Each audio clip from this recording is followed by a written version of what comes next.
Hello everyone. गई काले गया लेक्चरनी अंदर अपने ઝૂઓલોજીની अलग अलग शाखाओं जे छे, अलग अलग ब्रांचेस छे, एना विषे आपणे वात करेली, जेनी अंदर आपणे जेनेटिक्स, एनिमल बिहेवियर एटले के इथोलॉजी, इवोल्यूशन विषे बात करेली। आ अलग अलग बाबतों विषे आपणे एनी अंदर चर्चा करेली અને એની અંદર જે તે અભ્યાસક્રમ આવતા હોય છે, જે પ્રકારના અભ્યાસ થતા હોય છે એના વિશે પણ અલગ અલગ બ્રાન્ચીસની આપણે વાત કરેલી। સાથે સાથે આપણે બાયોસ્ટેટિસ્ટિક્સ, બાયોકેમિસ્ટ્રી અને બાયોફિઝિક્સનું પણ એની અંદર આપણે મેન્શન કરેલું હતું। હવે એનું જે લેક્ચર છે એ આપણે અલગથી બનાવીશું। હવે આજના લેક્ચરની અંદર આપણે વાત કરીશું अलग अलग वैज्ञानिकों विषे कि जेओए प्राणीशास्त्रनी अंदर એટલે કે ઝૂઓલોજીની અંદર બહુ મહત્ત્વનો ફાળો આપ્યો હોય એના વિશે આપણે આજે વાત કરવા જઈ રહ્યા છીએ। તો આજના લેક્ચરની અંદર જે વૈજ્ઞાનિકો ઝૂઓલોજીની અંદર મહત્ત્વનો ફાળો આપ્યો છે એમને કયા કયા ક્ષેત્રે પોતાનો ફાળો આપ્યો છે એના વિશે પણ આપણે આની અંદર અભ્યાસ કરવાના છીએ। તો આપને નમ્ર વિનંતી છે કે જો તમે અમારી યુટ્યુબ ચેનલને સબસ્ક્રાઈબ ન કરી હોય તો સબસ્ક્રાઈબ કરી દેજો અને સાથે સાથે આ વિડીયો તમને ગમે તો એક લાઈક કરજો। સાથે કોઈ પણ તમને કોઈ સજેશન હોય અથવા તો કોઈ પણ પ્રકારની માહિતી જોઈતી હોય તો સાથે સાથે તમે કમેન્ટ પણ કરી શકો છો અને આ વિડીયો તમારા વિદ્યાર્થી મિત્રો સાથે તમે શેર પણ કરી શકો છો। બરાબર, તો આપણે શરૂઆત કરીએ છીએ ઝૂઓલોજીના અલગ અલગ વૈજ્ઞાનિકો વિશે। તો એની અંદર આપણે ઝૂઓલોજીની જ્યારે વાત કરતા હોય ત્યારે સર્વપ્રથમ આપણા મગજની અંદર ફક્ત એક જ નામ આવતું હોય, ફાધર ઓફ ઝૂઓલોજી તરીકે જેને આપણે ઓળખીએ છીએ એ છે એરિસ્ટોટલ।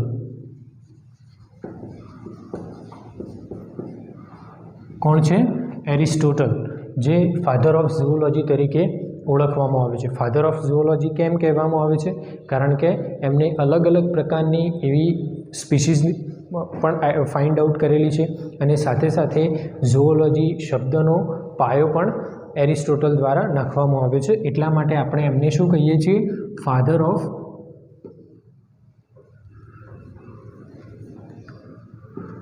ઝૂઓલોજી તરીકે એમને આપણે ઓળખીએ છીએ।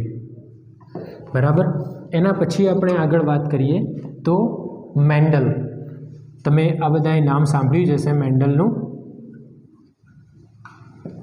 બરાબર, મેન્ડલ એટલે બીજું કોઈ નહીં પણ જનીન વિદ્યા એટલે કે જીનેટિક્સની અંદર જેમણે મહત્ત્વનો ફાળો આપ્યો છે એ મેન્ડલ, કે જેમને આપણે ઘણા એવા એક સંકરણના પ્રયોગો, દ્વિસંકરણના પ્રયોગો આ બધું આપણે ભણીએ છીએ। તો આ જેટલા પણ આપણે પ્રયોગો ભણીએ છીએ જનીન વિદ્યાને આધારિત, એ બધા કોને આભારી છે? તો એ મેન્ડલને આભારી છે। બરાબર, તો એમને આપણે ફાધર ઓફ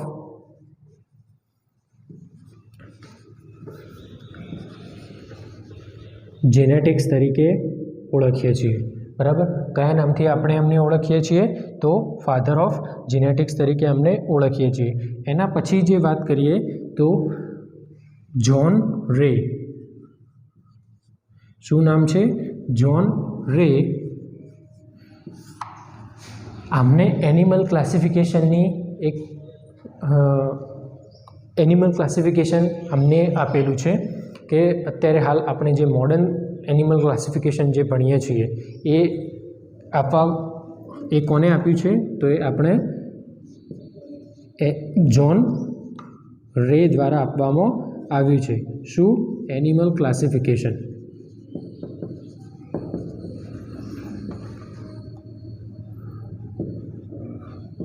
બરાબર, એના પછી આપણે વાત કરીએ તો કોનરાડ ગેસનર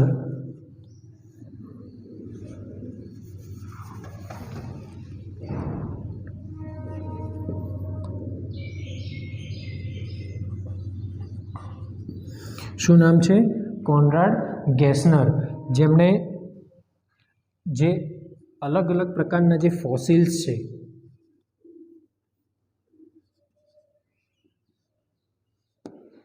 ફોસિલ્સ એટલે આપણને ખબર જ હશે કે જે આપણે અશ્મિઓ તરીકે ઓળખીએ છીએ.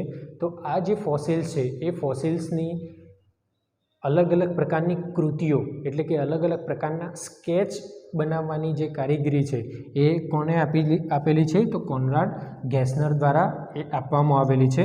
જે અલગ અલગ પ્રકારના ફોસિલ્સની મેં વાત કરી એ હવે જ્યારે આપણે ફોસિલ્સની વાત કરતા હોય ત્યારે આપણને એક આપણા સ્પેશિયલી ઝૂઓલોજીની અંદર લિવિંગ ફોસિલ્સ જે આવતા હોય છે તો લિવિંગ ફોસિલ્સની ડેફિનેશન આપનાર પણ કોણ છે?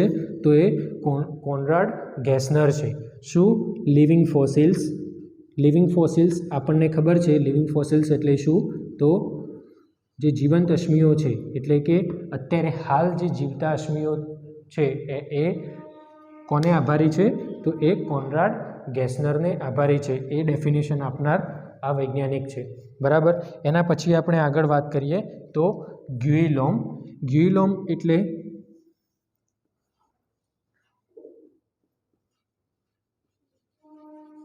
શું નામ છે? ગ્યુઇલોમ. ખાસ ધ્યાન રાખજો એમને જે ગ્યુઇલોમ છે એ અત્યારે હાલની અંદર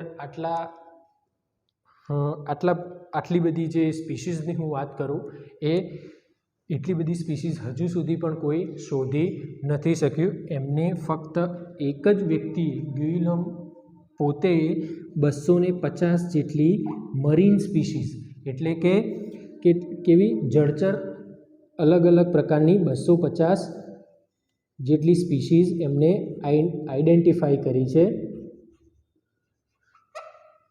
બરાબર. 250 જેટલી મરીન સ્પીસીસ એમને ફાઇન્ડ આઉટ કરેલી છે. કોણ છે? તો એ ગ્યુઇલોમ છે. બરાબર. તો ફરીથી એકવાર એરિસ્ટોટલ, મેન્ડલ, જોન રે, કોનરાડ ગેસનર અને ગ્યુઇલોમ. એના પછી આપણે વાત કરીએ એડવર્ડ જેનર. બરાબર. શું નામ છે? Edward Zener.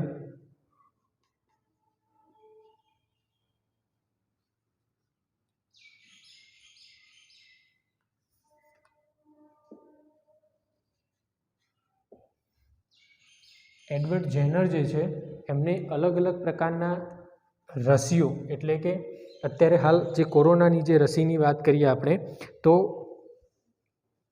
એવી જ પ્રકારની અલગ અલગ પ્રકારની જે વેક્સિન્સ આવતી હતી એ વેક્સિન્સ ફાઇન્ડ આઉટ કરનાર કોણ? તો એ એડવર્ડ જેનર છે. એમને સ્મોલપોક્સ નો જે રોગ છે એના માટેની જે વેક્સિન ફાઇન્ડ આઉટ કરનાર આ પ્રથમ સાયન્ટિસ્ટ હતા અને સાથે સાથે એ પોતે સારા એવા ડૉક્ટર પણ રહી ચૂકેલા છે. અને આના સિવાય એમને પોતે ઇમ્યુનોલોજી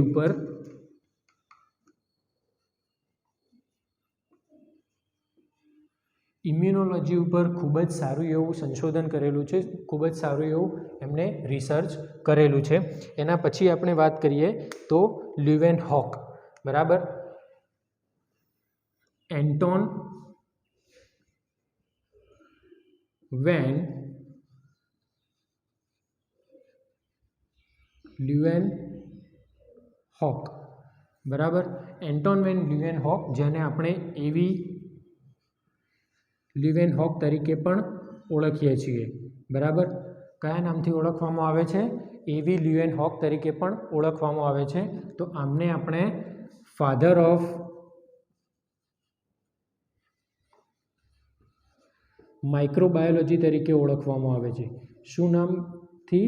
ફાધર ઓફ માઇક્રોબાયોલોજી તરીકે ઓળખવામાં આવે છે. હવે એન્ટોન વેન લ્યુવેનહોકની આપણે જ્યારે વાત કરીએ ત્યારે ફાધર ઓફ માઇક્રોબાયોલોજી તરીકે એમને ઓળખવામાં આવે છે. સાથે સાથે એના સિવાય લ્યુઇસ પાસ્ચર જે તમે એમનું પણ નામ સાંભળેલું હશે. લ્યુઇસ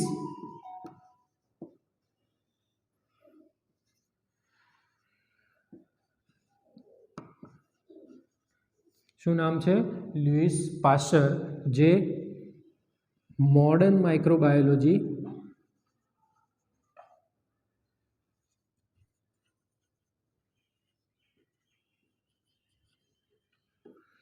મોડર્ન માઇક્રોબાયોલોજીના ફાધર તરીકે ઓળખવામાં આવે છે, ફાધર ઓફ મોડર્ન માઇક્રોબાયોલોજી. બરાબર. તો આટલા જે સાયન્ટિસ્ટ છે, એના સિવાય બીજા ઘણા બધા છે, આપણે આગળ જોતા જઈએ છીએ. ઓકે, આપણે લુઈસ પાસ્ચર વિશે વાત કરી. હવે બીજા સાયન્ટિસ્ટ છે, એમના વિશે આપણે વાત કરીએ તો હિપોક્રેટ્સ.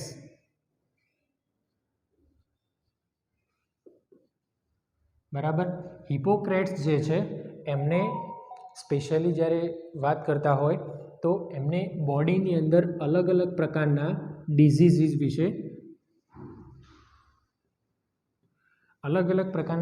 એટલે કે આપણા શરીરની અંદર અલગ અલગ પ્રકારના રોગો થતા જોવા મળતા હોય છે. કેન્સર છે, ડાયાબિટીસ છે, એઇડ્સ છે, આવા જે રોગો થતા હોય છે એ હ્યુમન બોડીની અંદર જે રોગો જોવા મળતા હોય છે, અલગ અલગ પ્રકારના સિન્ડ્રોમની વાત કરતા હોઈએ તો એ બધા જ રોગો વિશે, ડિસઓર્ડર વાત કરતા હોઈએ તો આ બધા રોગો વિશે એમને રિસર્ચ કર્યું છે અને એમને પોતે ઘણી બધી બુક્સ હ્યુમન ડિઝીઝ ઉપર એમને બનાવી છે અને માર્કેટની અંદર સ્પેશિયલી ઝૂઓલોજી સ્ટુડન્ટ્સ માટે એમને પબ્લિશ પણ કરેલી છે.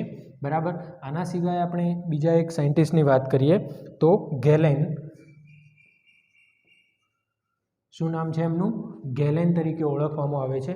આ જે સાયન્ટિસ્ટ છે એમને હ્યુમન નર્વ્સ એટલે કે હ્યુમન બોડીની અંદર જે અલગ અલગ પ્રકારની નર્વ્સ આવતી હોય છે, બરાબર, ચેતા આવતી હોય છે, એમના વિશે આપણે અભ્યાસ કરેલો છે.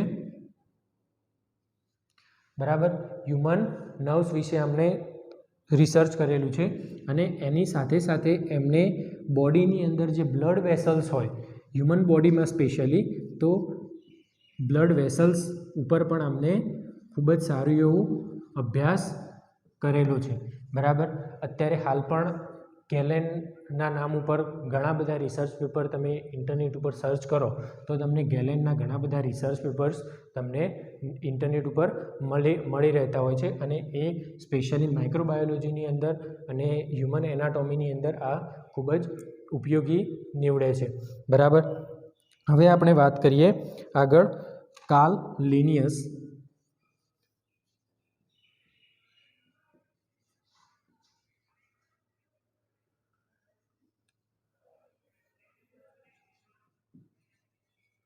બરાબર. કાર્લ લિનિયસ વિશે જ્યારે આપણે વાત કરતા હોય ત્યારે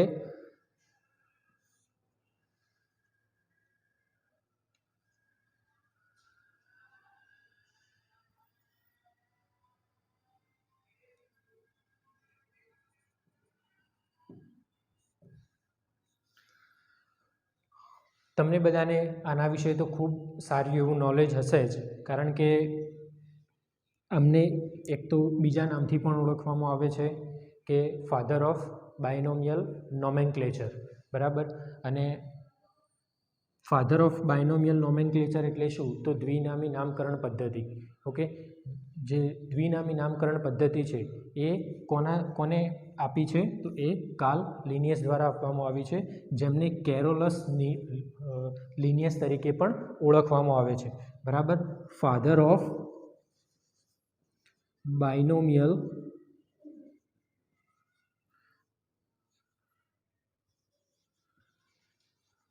નોમેનક્લેચર. ઓકે, બાયનોમિયલ નોમેનક્લેચર કોના દ્વારા આપવામાં આવ્યું છે? તો એ કાર્લ લિનિયસ દ્વારા આપવામાં આવ્યું છે. બરાબર. એના પછી બોરોન જ્યોર્જ.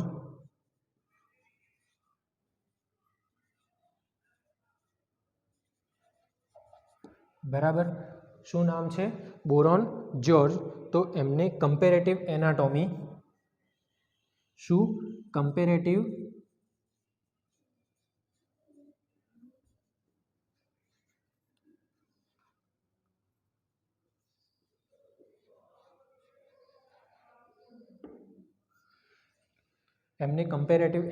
વિશે અભ્યાસ કરી અને ઘણી બધી બુક પબ્લિશ કરી અને અત્યારે હાલ પણ ઘણા એવા વિદ્યાર્થીઓ છે કે સ્પેશિયલી બોરોન જ્યોર્જની જે બુક્સ પબ્લિશ થયેલી છે એને જ કમ્પેરેટિવ એનાટોમીની અંદર ડિસ્કસ કરતા હોય, એ સ્ટડી કરવામાં ઉપયોગ કરતા હોય છે.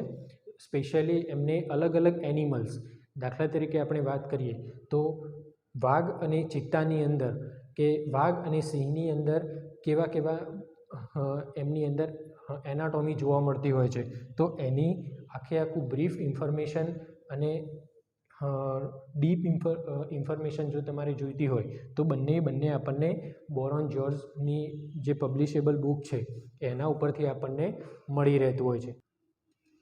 એક સ્ટેનલી છે. શું નામ છે એમનું?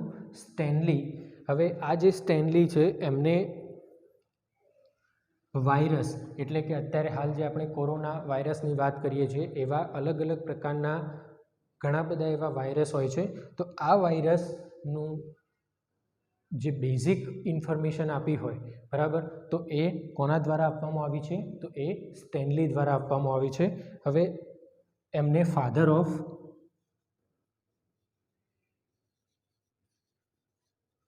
વાયરોલોજી તરીકે પણ ઓળખવામાં આવે છે. શું નામથી ઓળખવામાં આવે છે? ફાધર ઓફ વાયરોલોજી તરીકે એમને ઓળખવામાં આવે છે. તો આટલા જે સાયન્ટિસ્ટ છે એમને ઝૂઓલોજીની અંદર ખૂબ જ વધુ ફાળો આપ્યો છે. અને આના સિવાય પણ બીજા એવા ઘણા બધા વૈજ્ઞાનિકો છે જે બાયોલોજી ફિલ્ડ સાથે રિલેટેડ છે, એટલે કે બોટની સાથે એમનો ખૂબ જ સારો એવો નાતો રહ્યો છે. આના સિવાય બાયોટેકનોલોજીની આપણે વાત કરીએ, બાયોફિઝિક્સની વાત કરીએ, બાયોકેમિસ્ટ્રીની વાત કરીએ, આ બધાની અંદર અલગ અલગ સાયન્ટિસ્ટે પોતાનો રોલ ખૂબ જ સારી એવી રીતે પરફોર્મ કર્યો છે. અને અત્યારને હાલના વિદ્યાર્થીઓ માટે એમને ખૂબ જ સારું એવું સ્ટડી મટીરિયલ ભેગું કરી અને સ્ટુડન્ટ્સને પ્રોવાઈડ કરેલું છે. તો અત્યારે હાલ આપણે આટલા સુધી રાખીએ છીએ. આ જે વૈજ્ઞાનિકો જે રહ્યા એ તમારે એક્ઝામની અંદર ખૂબ જ મોસ્ટ આઈએમપી રહેશે. આના સિવાય પણ તમે બીજા જે વૈજ્ઞાનિકો જે માઇક્રોબાયોલોજીની આપણે વાત કરીએ કે બાયોટેકનોલોજીની વાત કરીએ, એ સૂક્ષ્મ સ્ટડીની અંદર એટલે કે જે માઇક્રો સ્ટડીની અંદર જ્યારે આપણે વાત કરીએ તો એમને બીજા બધા સબ્જેક્ટ્સની અંદર પણ રોલ પરફોર્મ કર્યો છે. પણ હાલ આપણે આટલા સુધી રાખીએ છીએ. નેક્સ્ટ લેક્ચરની અંદર આપણે બીજા ટૉપિક સાથે ફરી મળીશું.